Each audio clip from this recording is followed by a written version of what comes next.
Dans cette vidéo, on va voir ensemble les points à ne surtout pas négliger si tu souhaites réussir sur YouTube. Premièrement, on va parler du référencement, à savoir le SEO. Comment savoir si sa vidéo va être bien référencée ou pas? Sur YouTube, c'est assez simple, ça se compose d'un titre, d'une description et de tags. Le but de ces trois éléments, c'est avant tout de décrire le mieux possible ton contenu. Déjà d'une pour l'algorithme, mais qui est également vendeur, qui va donner envie aux spectateurs de cliquer sur ton lien, sur ta miniature afin de voir ta vidéo. Et donc on arrive au deuxième point qui est la miniature. Il faut faire une miniature qui soit à la fois jolie, qui donne envie de cliquer, mais attention, qui ne soit pas non plus mensongère. Parce que si le spectateur clique, mais qu'ensuite il ne regarde pas la vidéo, eh bien ce sera un mauvais signal pour YouTube. Et ta vidéo ne sera par la suite plus mise en avant. Donc tu dois quand même faire attention à certains points. Il y a notamment des règles en photographie, la règle des tiers. Donc si tu ne le sais pas, je vais t'afficher un petit visuel. C'est une règle qui est assez connue, qui dit qu'un visage doit soit se trouver au centre, soit sur une des lignes que tu vois et qui marque les différents tiers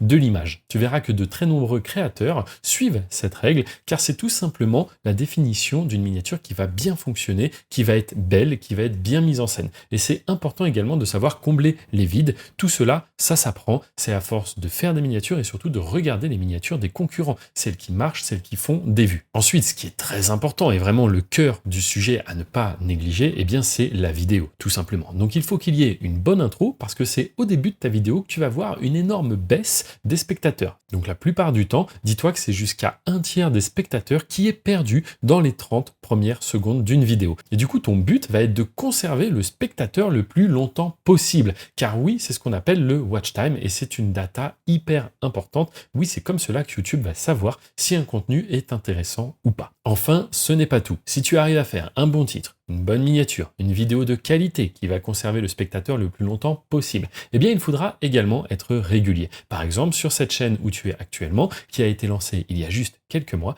eh bien je publie une vidéo chaque dimanche et ça devient un petit peu le rendez-vous. Comment fonctionne ensuite l'algorithme? Eh bien ta vidéo, elle va être donc proposée à des spectateurs, à un premier échantillonnage de spectateurs et en fait si les résultats sont bons, donc s'il y a un fort taux de clic et un watch time correct, et bien à ce moment-là, YouTube va recommander de plus en plus ta vidéo, en élargissant toujours de plus en plus le nombre de spectateurs qui pourraient potentiellement être intéressés par ton contenu. Et ça me fait penser que juste dans la description, eh bien, il y a une masterclass totalement gratuite où je t'explique mon activité. Mon activité, qu'est-ce que c'est? Eh bien, justement, je développe des chaînes YouTube depuis maintenant plus de 10 ans. Des chaînes YouTube qui sont totalement automatisées et anonymes. C'est-à-dire que je ne me montre pas. Le but, c'est de trouver ici des thématiques à fort potentiel afin de faire un maximum de vues. Tout cela en restant anonyme. Donc tout ça, c'est le premier lien dans la description. N'hésite pas à y faire un petit tour. Et maintenant, je vais te révéler le dernier point le plus important. Eh bien, ça va être d'être capable d'analyser tes statistiques et celles de tes concurrents.